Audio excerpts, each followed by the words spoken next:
Existe um ciclo de vida geral para todo fungo. Um fungo, pessoal, ele tem fases haploides. Tudo que for haploide nesse meu esquema vai ser representado aqui em amarelinho. Tem uma fase dicariótica, a gente vai ver. Dicariótica é N mais N, toma cuidado, N mais N não é 2N. N mais N é dicariótico, o que for dicariótico vai estar representado numa corzinha mais clarinha aqui, ó. E tem uma fase diploide, 2N aqui sim, 2N, vai estar representada em vermelho. Bom, vamos imaginar uma estrutura formadora de esporos, ela é haploide, N. O que seria uma estrutura formadora de esporos? Seria o corpo de frutificação, por exemplo, o cogumelo.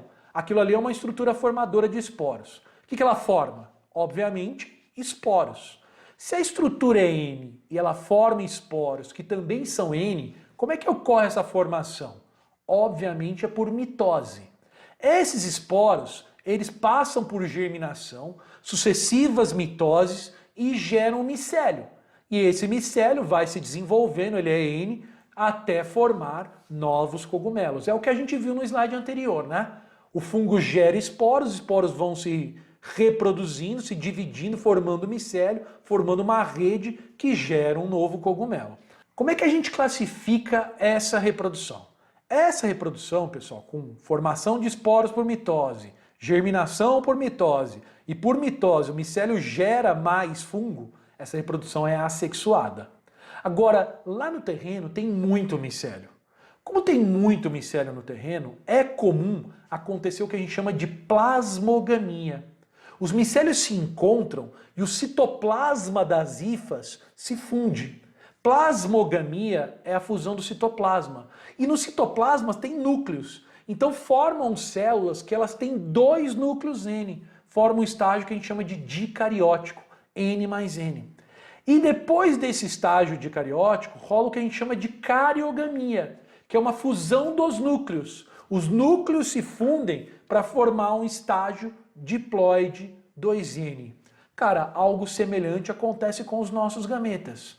O espermatozoide e o óvulo primeiro não funde o citoplasma, plasmogamia. E aí a gente fica com 2 núcleos N dentro da célula, o núcleo N do espermatozoide e o núcleo N do óvulo. Depois esses 2 núcleos se fundem, uma cariogamia, para formar um núcleo 2N do zigoto. Então aqui acontece da mesma forma. Os micélios se encontram, primeiro rola uma plasmogamia, células com 2 núcleos N são formadas, dicarióticas. E depois esses 2 núcleos se fundem num processo de cariogamia, formam uma célula 2N, que tem um núcleo 2N, resultado da fusão dos 2 núcleos N.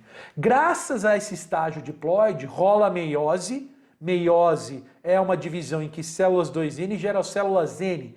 E essas células N formam novas estruturas formadoras de esporos, que geram esporos que vai formar mais micélio.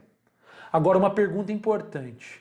Essa estrutura formadora aqui, ó, esse cogumelo, geneticamente, ele é igual a esse?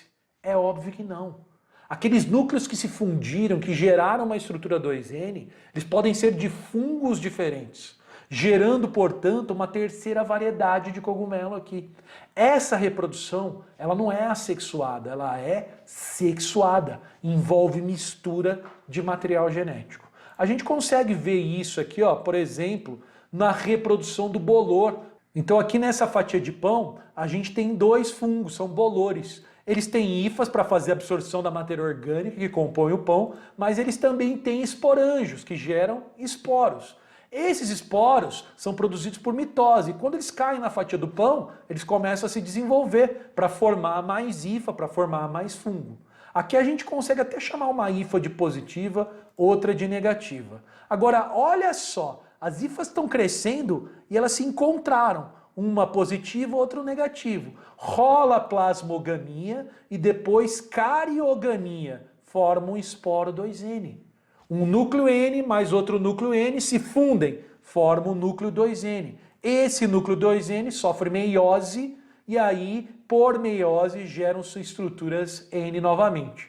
Esse fungo aqui ele é uma variedade nova, porque ele é resultado de uma mistura de material genético das 2 hifas, tanto a positiva quanto a negativa. E ele vai gerar esporos que são geneticamente distintos e esses esporos vão se desenvolver em novos cogumelos. Se a gente dividir isso aqui, ó, a gente consegue perceber reprodução assexuada acontecendo do lado esquerdo aqui, reprodução assexuada acontecendo aqui do lado direito, mas aqui no meio, né, a gente tem uma reprodução sexuada. Sabe como é que a gente chama isso? Metagênese.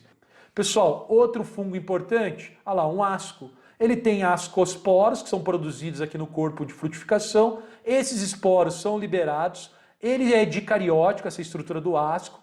E aí, por cariogamia, forma o núcleo 2N, que sofre meiose e gera esporos N.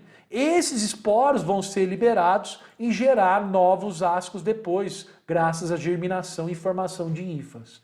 Então aqui a gente tem fase de reprodução assexuada, por formação de esporos, a gente tem fase de reprodução sexuada, com cariogamia e depois meiose. Mesma coisa no cogumelo. O cogumelo é uma estrutura formadora de esporos. Ali, ó, a gente vai ter um basídio com 2 núcleos N de cariótico, rola a cariogamia, forma o núcleo 2N. Esse núcleo 2N sofre meiose para formar esporos N. Esses esporos são liberados, germinam, e aí as hifas vão se formando. Pode rolar plasmogamia aqui também, depois cariogamia, e gerar novos fungos a partir disso. Então aqui nós também temos fase assexuada, fase sexuada de reprodução.